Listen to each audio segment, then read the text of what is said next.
তুমি আমার স্ত্রী হয়ে আরেকজনের সংসার করতেছো, আরেকজনের বিছানায় ঘুমাইতেছো। ছি! Mind your language. You have no right to talk to me like this. 2 দিনে খুব ভালো ইংরেজি শিখে গেছো, তাই না? আপু টাকা দিয়ে ঝগড়া করেন।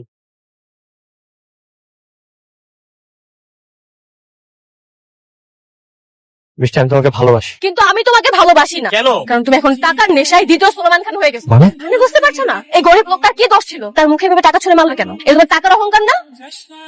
ওই দিন আমার মাথার মধ্যে বন্দুক তাক করা ছিল। আমি তোমাকে অনেক আশা নিয়ে কল করেছিলাম। আমি ভেবেছিলাম আমার কাছ থেকে কখনোই তোমার সম্পত্তি তোমার কাছে বেশি হতে পারবে না, কিন্তু আমি ভুল ভেবেছি। তুমি আমাকে চুজ না করে তোমার সম্পত্তি চুজ করেছো। আর আমি 7 দিন ধরে অনেকটা ঘরে আছি তোমাকে ছেড়ে, অন্য কাউকে বিয়ে করে। তোমার তাতে কোনো কেয়ার নেই। অবশ্য কেয়ার থাকবে বা কেন? তুমি তো তখন টাকার পাহাড়ে ঘুমাচ্ছিলে। আমি তো এই ফিরোজকে ভালোবাসিনি। আমি তো এই ফিরোজকে বিয়ে করিনি। আমি যে ফিরোজকে ভালোবেসেছি সে অনেক সৎ ছিল, অনেক ভালো একটা মানুষ ছিল, গরিবের কষ্ট বুঝতো, আমাকে অনেক ভালোবাসতো। তুমি এর আগের মতো নেই ফিরোজ। তোমার মতো দ্বিতীয় সলমান খানের সাথে সারা জীবন পার করা আমার পক্ষে ইম্পসিবল। আমি পারবো। তাই আমি তোমার ভাইকে বিয়ে করেছি, একমাত্র তোমাকে জেলাস ফিল করার জন্য, তোমার মতো ফিরোজকে শিক্ষা দেওয়ার জন্য।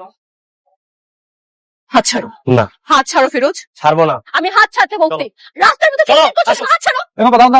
আপনি একটু সাইডে রাখেন তো। আসো, আমি যাবো না। আসো। আমি যাবো না। কি হয়েছে এখানে? আরে ম্যাডাম, আপনি এখানে কেমন আছেন? আপনি আপনার জামা কাপড়ের এই অবস্থা কেন? আর এখানে কি করছেন? আরে এই লোকটাকে, উনি কি আপনাকে উত্তপ্ত করছে? ভাই সমস্যা কি আপনার? আপনি ওনাকে রাস্তার মধ্যে হাত ধরে টানাটানি করছেন কেন? আপনি ওনার হাজবেন্ড। ম্যাডাম, আপনি বিয়ে করলেন কবে? ওনাকে ম্যাডাম ম্যাডাম করতেছেন কেন?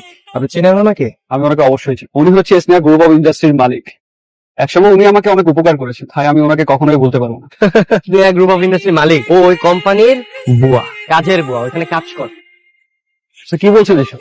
আপনার কাছে কি আমাকে গাধা মনে হয়? পুলিশের চাকরি কি আমি এমনি এমনি করছি? উনি কে সেটা আপনি আমাকে চিনাতে আসবেন। অফিসার, জি ম্যাডাম। আপনি এখানে আসতে পারেন। আচ্ছা ম্যাডাম, ভালো থাকবেন। আর কোনো সমস্যা হলে আমাকে ডাকবেন। এই মামা চলো। কি বললো? সেটা এখন আপনাকে বুঝতে হবে। আসি।